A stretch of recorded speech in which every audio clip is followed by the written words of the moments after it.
할렐루야, 주은총 목사와 함께하는 영성 산책 시간입니다. 잉그리드 버그만이라는 여배우가 있었습니다. 그녀는 누구를 위하여 종은 울리나 가스 등으로 유명해졌는데 그녀가 출연한 영화는 그녀의 연기 때문에 언제나 최고의 평가를 받았죠. 그녀는 원래 스웨덴 출신으로 유럽을 풍미하다가 헐리우드 영화계에 진출해 배우로서 더 크게 명성을 떨치려는 원대한 포부를 안고 헐리우드로 갔습니다. 그리고 헐리우드에서 영화에 출연하여 아카데미상을 2번이나 받았죠. 아마도 그만한 명배우는 드물 것입니다. 그런데 그 명배우가 성공의 정점에서 이렇게 외쳤습니다. 헐리우드요. 어째 이렇게 황량한가? 어떻게 이렇게 허무할 수가 있단 말인가? 그녀는 남편과 딸을 버리고 유명한 영화감독과 결혼했다가 얼마 못 가서 파경을 맞이했죠. 그 후에도 여러 남자와 결혼을 했습니다. 그러던 어느 날 그녀의 딸이 개불을 죽이는 끔찍한 일이 발생하죠.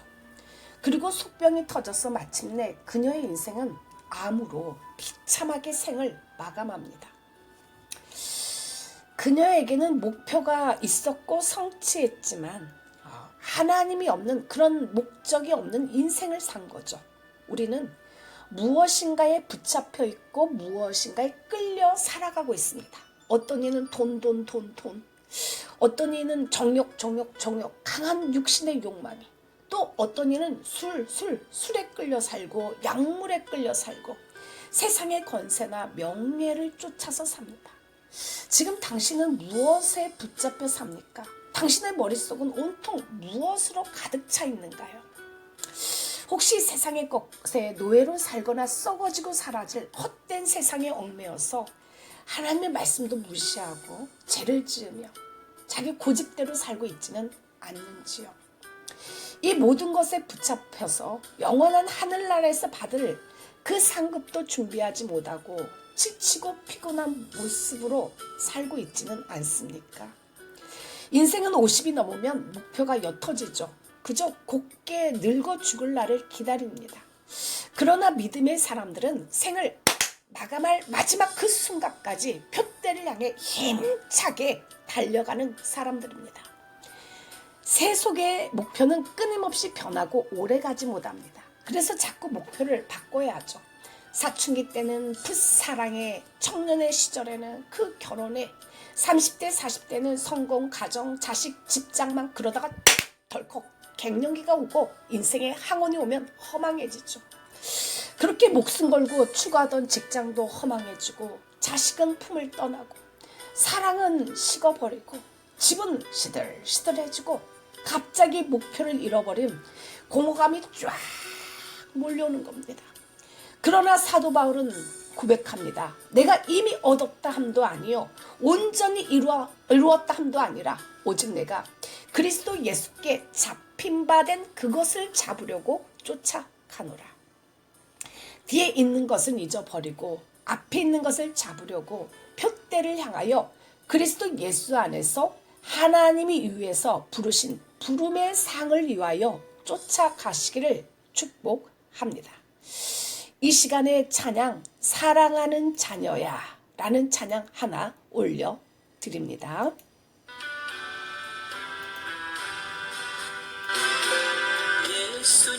예수님을 외면하며 세상 따라 살던 중 그만 욕심 죄악으로 때때로 방황하다 넘어지고 쓰러져서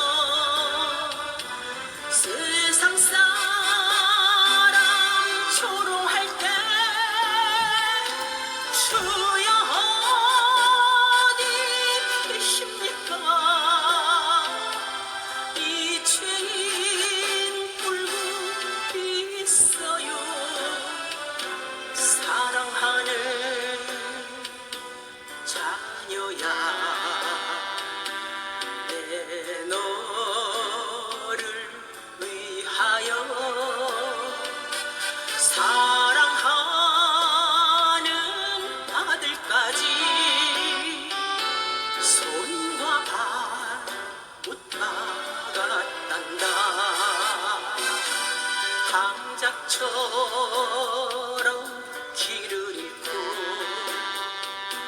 절망 속에 헤맨 몸 희기 질투 죄악으로 내 뜻대로 살아가다 찢어지고 병들어서 세상 사람 외면할 때 주여 어디 계십니까? 이 죄인 찾고 있어요. 사랑하는 자녀야 내 너를 위하여 사랑하는 아들까지 가시며 유한 썼단다.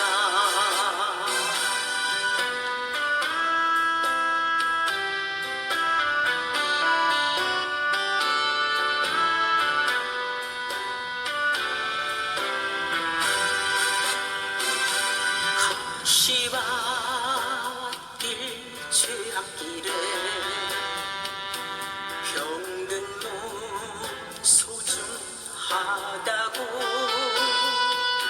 세상 부귀 쫓아가다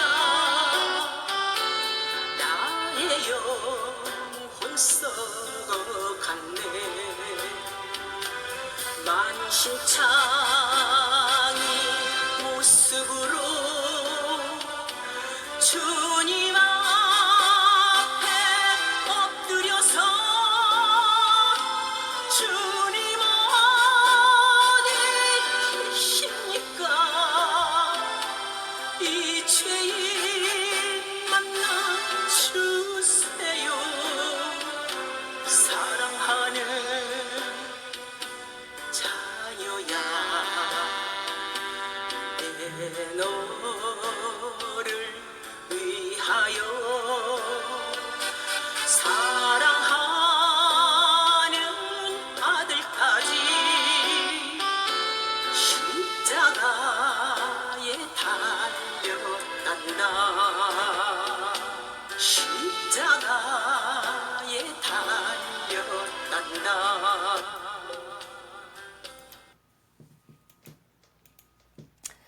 할렐루야.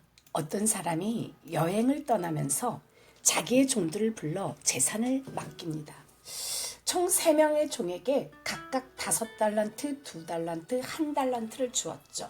참고로 예수님 당시 1달란트는 성인 노동자의 약 20년의 임금에 해당되죠. 그러니까 오늘날 연봉을 3천만 원으로 잡았을 때 6억 원에 해당되는 매우 큰 금액입니다. 시간이 흐르고 여행을 마친 주인이 돌아왔죠. 이제 남은 일은 종들에게 맡겼던 재산, 즉 달란트를 결산하는 것입니다. 우리가 알다시피 5달란트 받은 종은 얼마를 남겼나요? 5달란트의 수익을 냈죠. 2달란트는요. 역시 2달란트의 수익을 냈습니다. 문제는 1달란트 받은 종입니다. 얼마를 남겼나요? 단 한 푼의 수익도 내지 못했죠.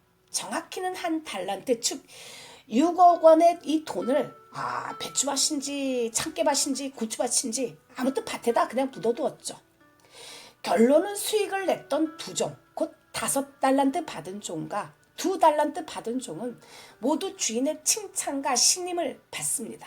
반대로 아무런 수익을 내지 못한 1달란트 받은 종은 바깥 어두운 데로 내쫓기는 비참한 최후를 맞이하죠. 여기까지가 오늘 본문의 줄거리입니다. 예수님께서 달란트의 비유를 말씀하신 이유는 무엇일까요?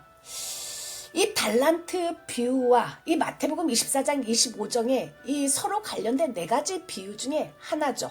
다른 3비유, 즉 충실하고 슬기로운 종 비유, 열처녀 비유, 양과 염소의 비유도 예수님의 임재에 관한 그분의 대답에 포함되어 있죠. 예수님께서는 그 네 가지 비유에서 이 마지막 날에 자신의 참 제자들을 구별시켜줄 특성들을 각각 강조하고 있죠. 이 열처녀의 비유에서는 기름 부음 받은 제자들 모두가 예수님께서 오실 것은 알지만 그 날과 그 시간은 모르기 때문에 채비를 갖추고 깨어 살펴야 한다는 점을 강조하죠. 달란트 비유에서는 그리스도인의 책임을 수행하는 면에서 부지런함과 더불어 기름 부음 받은 제자들에게 어떤 책임이 있는지를 분명하게 밝혀주십니다. 본문 14절은 어떤 사람이 타국에 갈 때 그 종들을 불러서 자기의 소유를 맡겼습니다. 여기서 중요한 말씀은 종들의 것을 종들에게 맡긴 것이 아니라 주인의 것을 종들에게 맡겼다는 사실이죠. 다 같이 큰 소리로 마태복음 25장 14절 말씀 읽습니다. 또 어떤 사람이 타국에 갈 때 그 종들을 불러 자기 소유를 맡긴가 같으니. 그러니까 우리가 가진 모든 것은 다 하나님의 소유죠. 어느 것 하나라도 우리의 것은 없습니다. 다 주님께 받은 것이죠. 종은 권한이 없어요. 죽고 사는 것이 오직 주인의 손에 달려있죠. 그러기에 자신의 소유라고 할 수 있는 것은 단 하나도 없습니다. 날 때도 빈손으로 태어났고 또 죽을 때도 빈손으로 갑니다. 심지어 내게 있는 생명도 내 것이 아니라 하나님의 것이죠. 그래서 생명의 주관자이신 하나님이 오라고 하시면 여지없이 가야 하죠. 11조의 의미가 여기에 있습니다. 10분의 1을 하나님께 바치는 것은 나머지 10분의 9를 하나님의 뜻대로 잘 선용하겠다는 의지를 나타내는 것이죠. 시간과 재물, 은사와 은혜, 직분을 주님의 의도대로 사용해야 하죠. 우리의 자녀도 내 자녀가 아니라 하나님의 자녀이며 잠시 우리에게 맡기신 것입니다. 소유라고 하는 것은 가지고 있는 모든 것을 말하죠. 그 소유 중에 하나인 달란트를 맡겨주신 것입니다. 즉 우리가 소유하고 있는 모든 것, 내가 누리고 있는 이 모든 것이 바로 하나님께서 내게 맡겨주신 것이죠. 자식을, 물질을, 재능을, 직분을, 환경을, 시간을, 건강을 내게 맡겨주셨습니다. 내게 있는 모든 것은 다 하나님의 것이라는 거죠. 예수님은 특별히 전파하고 가르치는 활동을 매우 중요하게 여기셨습니다. 일찍이 예수님께서는 제자들에게 눈을 들어 밭을 봐라. 희어져 수확하게 되었다라고 말씀하셨죠. 사실상 예수님은 제자들에게 사람들을 제자로 삼으라는 사명을 주심으로 자기 소유인 달란트를 맡기신 것입니다. 간단히 말해서 달란트는 전파하고 제자 삼는 책임을 가리키죠. 이 시간에 찬양 하나 더 주님 것을 내 것이라고 고집하며 살아왔네 라는 찬양 하나 더 주님 앞에 올려드립니다.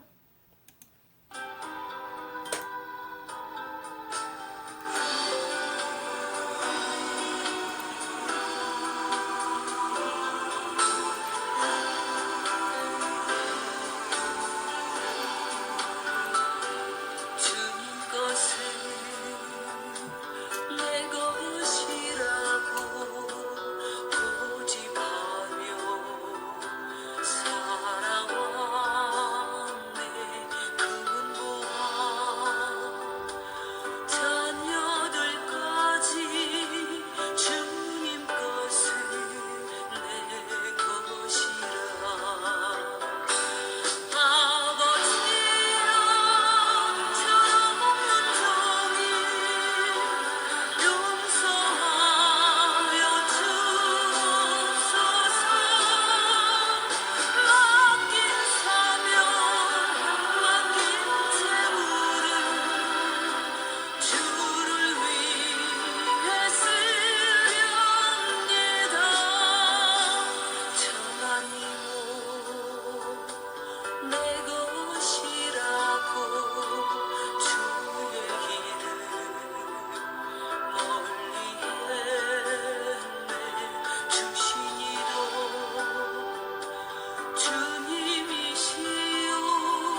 할렐루야.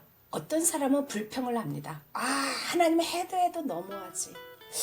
왜냐고 물어보며 왜 예수 믿지 않는 삼성의 이재용은 돈을 그렇게 많이 억수로 맡겨주시면서 예수 잘 믿는 나는 돈을 주시지도 않느냐고 말을 합니다.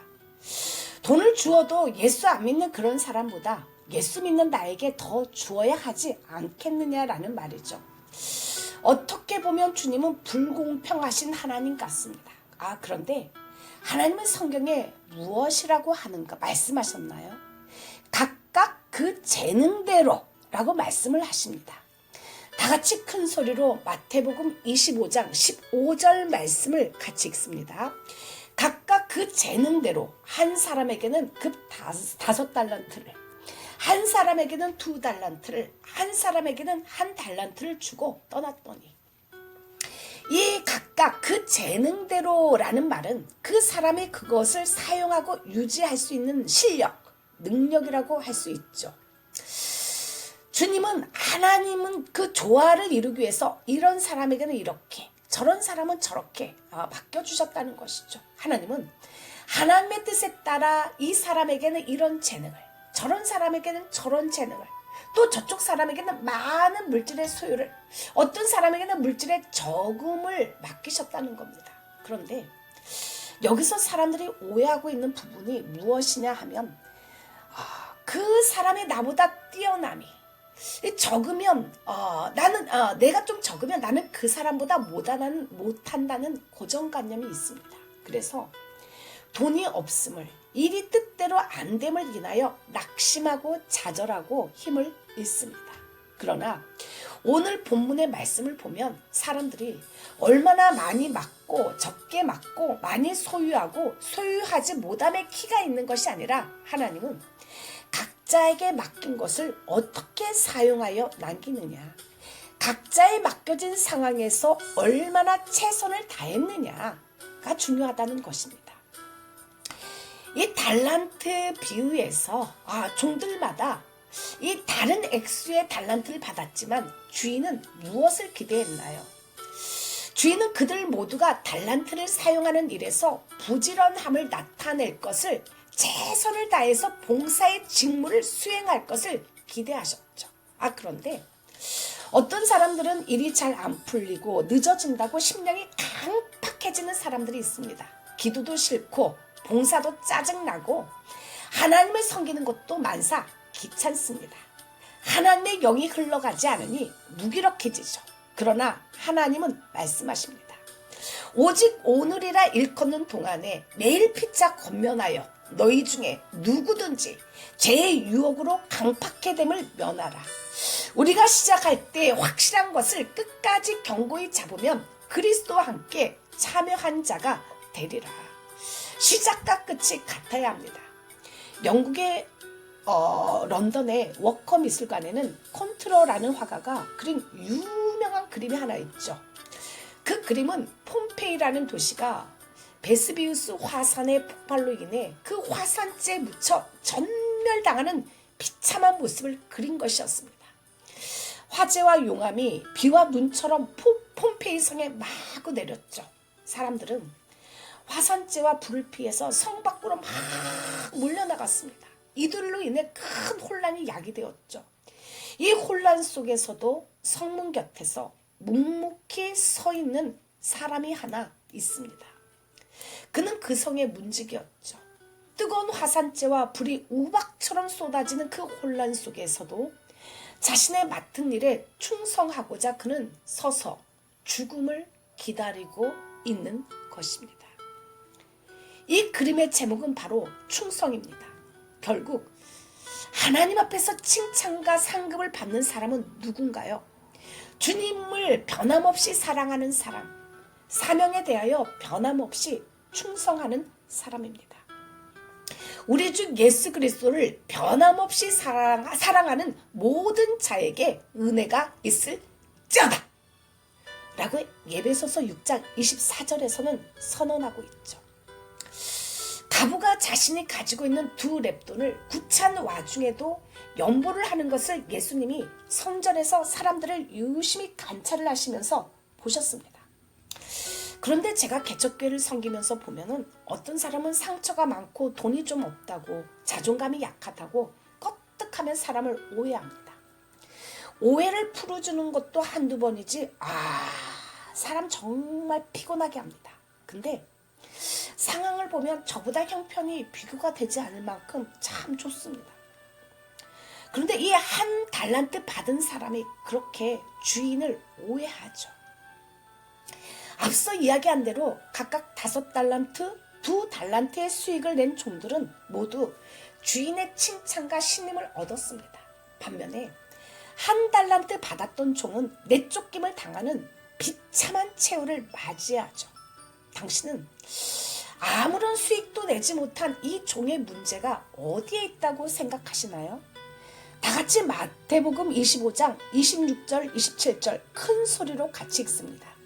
그 주인이 대답하여 이르되 악하고 게으른 종아, 나는 심지 않은 데서 거두고 해치지 않는 데서 모으는 줄로 네가 알았느냐? 그러면 네가 마땅히 내 돈을 치리하는 자들에게나 맡겼다가 내가 돌아와서 내 원금과 이자를 받게 하여야 하였을 것이니라 하고, 주인은 1달란트 받은 종을 악하고 게으른 종이라고 책망합니다.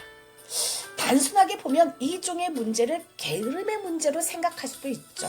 그러나 자세히 살펴보면 종의 문제는 단순히 게으름이 아닌 주인에 대한 왜곡된 이해에 있었죠. 한마디로 1달란트 받은 종은 주인을 완전히 오해한 것입니다.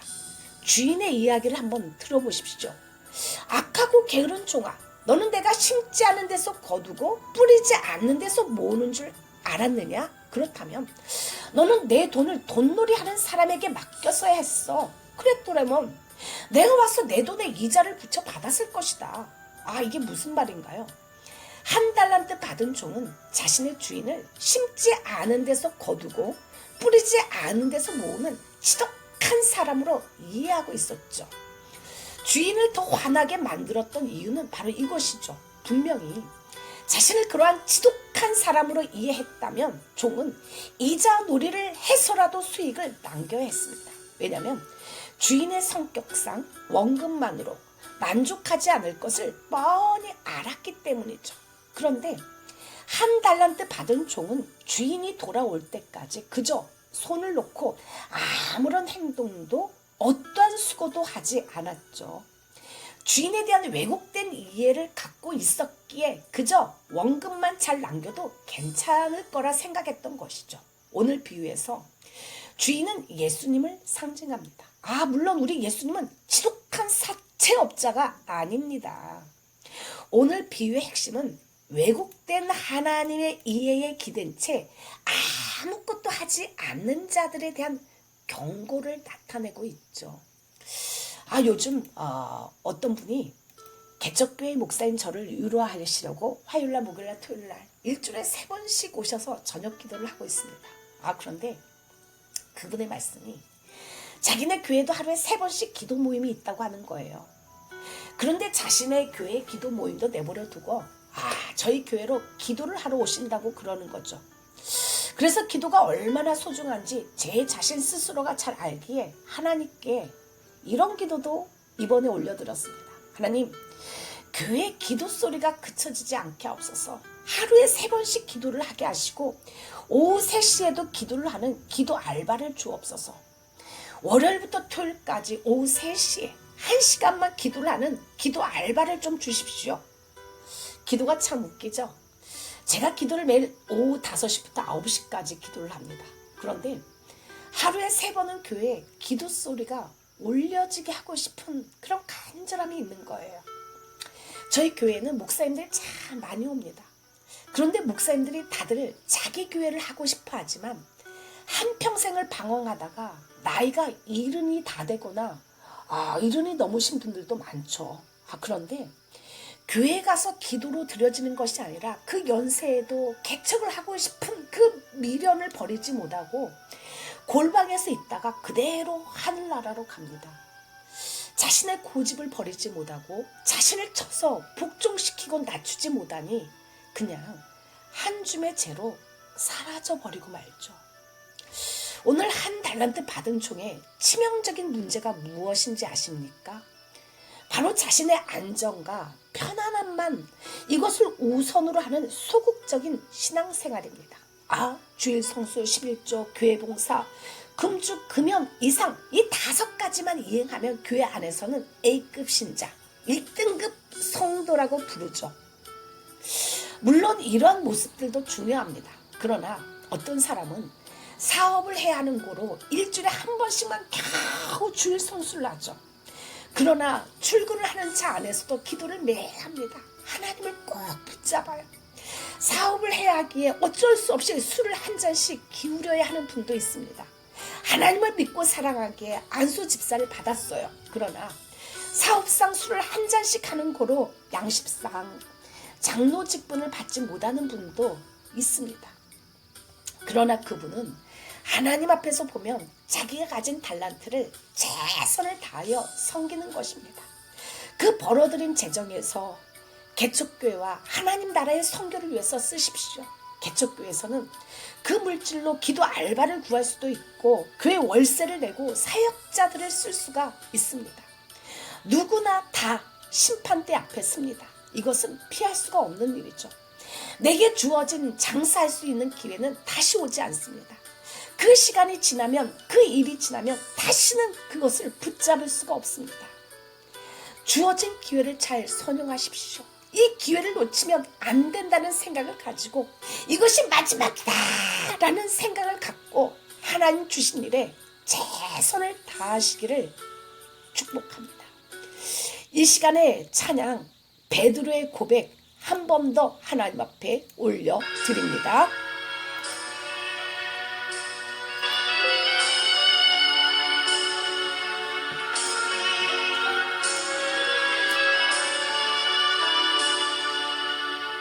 사랑하는 주님 내게 다가와 이 밤이 다 가기 전에 내가 나를 버리리라 하실 때 왜 그리 섭섭하든지 주님과 함께 죽을지라도 해바라지는 않겠다 했던 믿음 없는 나의 헛된 인생 주님 마음 울렸었네. 내가 그를 알지 못하노라 내가 그를 알지 못하노라 내가 그를 알지 못하노라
할렐루야. 한 달란트를 가졌다고 5달란트, 10달란트를 가진 사람들을 부러워하지 마십시오. 가진 것이 없다고 자신에 대해 초라하게 느끼는 사람들이 있습니다. 자기에 대해서 긍지를 느끼지 못할 때 자기 파괴적인 행동이 유발되기 쉽죠. 가장 괴로운 인간의 감정 가운데 하나는 자신에 대한 긍지를 상실하는 것입니다. 즉, 자신을 별로 보잘것없고 매력 없는 사람이다 라고 느끼는 거죠. 이런 감정을 가진 사람은 아무도 자기를 좋아하지 않을 것이라는 생각을 무의식 가운데 가지고 있죠. 계속해서 사람들을 오해합니다. 그런 탓에 이따금씩 다른 사람들이 자기에게 가까이 하려고 하면 오히려 그들을 멀리에 버리는 경향을 보이죠. 그러면서도 누군가가 자기를 비판하면 세상의 모든 사람들이 자기를 싫어하는 것처럼 기가 죽어버립니다.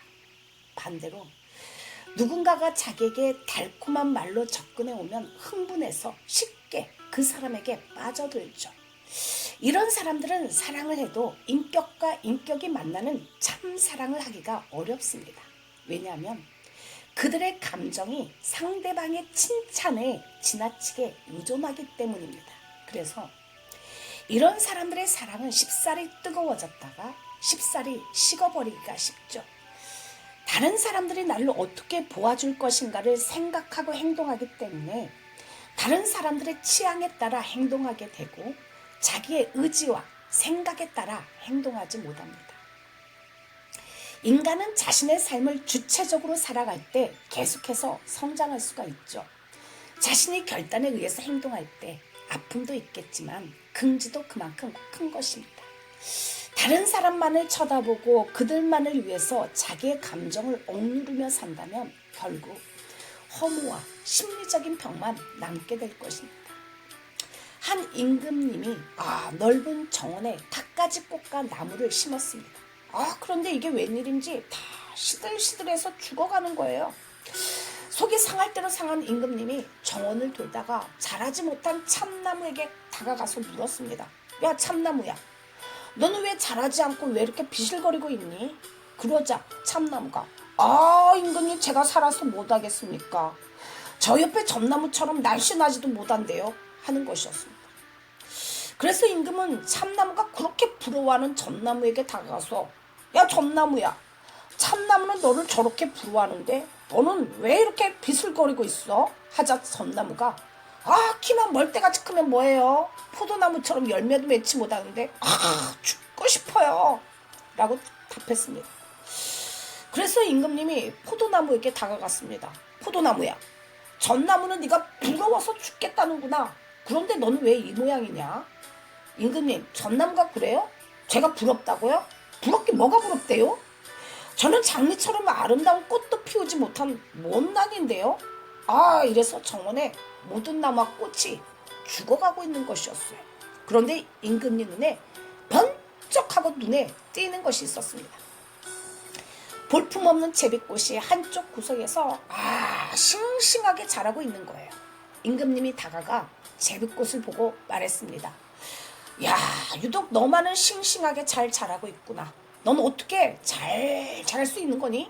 임금님이 저를 여기에 심은 것은 잘 자라라고 심으신 거잖아요. 제가 비록 키도 크지 못하고 열매도 맺지 못하고 그렇다고 꽃이 아름다운 것도 아니지만 저는 저에 대해 불만이 없답니다. 부끄럽지 않고요. 그러니 건강할 수밖에요. 우리는 갖지 못한 한 가지에 대해 집착하는 면이 있습니다. 그것 때문에 열등감을 느끼고 괴로워하죠. 그러다가 참나무가 없다면 그러나 도토리를 어디서 구할까요? 전나무가 없다면 펄프 재료나 가구 재료가 귀할 수밖에 없지 않을까요? 포도나무이기에 맛있는 포도를 냠냠냠냠 하고 먹을 수 있는 거 아닌가요? 그러므로 하나님을 오해하지 말고 내게 주어진 것을 끝까지 최선을 다하시길 축복합니다. 본문의 불충한 종은 1달란트를 받은 그대로 주인에게 돌려주려고 땅에 묻었습니다. 이 모습은 하나님의 율법과 진리에 대한 서기관과 바리새인의 태도에서도 엿볼 수가 있죠. 그들은 율법을 그대로 보존하려고만 했습니다. 끝까지 고집만 부렸죠. 어떤 변화나 발전을 허용하지 않았습니다. 율법이 담고 있는 깊은 하나님의 뜻을 찾으려고 하지 않았죠. 이 충성한 자들의 축복은 무엇일까요? 첫째, 주인의 칭찬을 받습니다. 두 번째는 더 얻게 되는 것이죠. 이것은 더 좋은 지유를 얻게 되는 것이고 더 많은 봉사를 하게 됨을 의미합니다. 하나님 나라에도 질서가 있는 것이며 그곳에는 섬기는 자, 봉사하는 자가 가장 높습니다. 마태복음 25장 28절로 30절 다 같이 읽습니다. 그에게서 그 한 달란트를 빼앗아 10달란트 가진 자에게 주라. 무릇 있는 자는 받아 풍족하게 되고 없는 자는 그 있는 것까지 빼앗기리라. 이 무익한 종을 바깥 어두운 데로 내쫓으라. 거기서 슬피 울며 이를 갈리라 하니라. 이 세 번째는 주님의 즐거운 잔치에 초대되는 것이죠. 잔치는 천국입니다. 잔치에 초대되는 것은 천국에 초대되는 것이죠. 누구나 다 하나님 앞에 섭니다. 직분과 가정과 직장과 물질과 건강과 재능과 모든 맡은 하나님의 소유에 대해서 반드시 결산을 해야 합니다.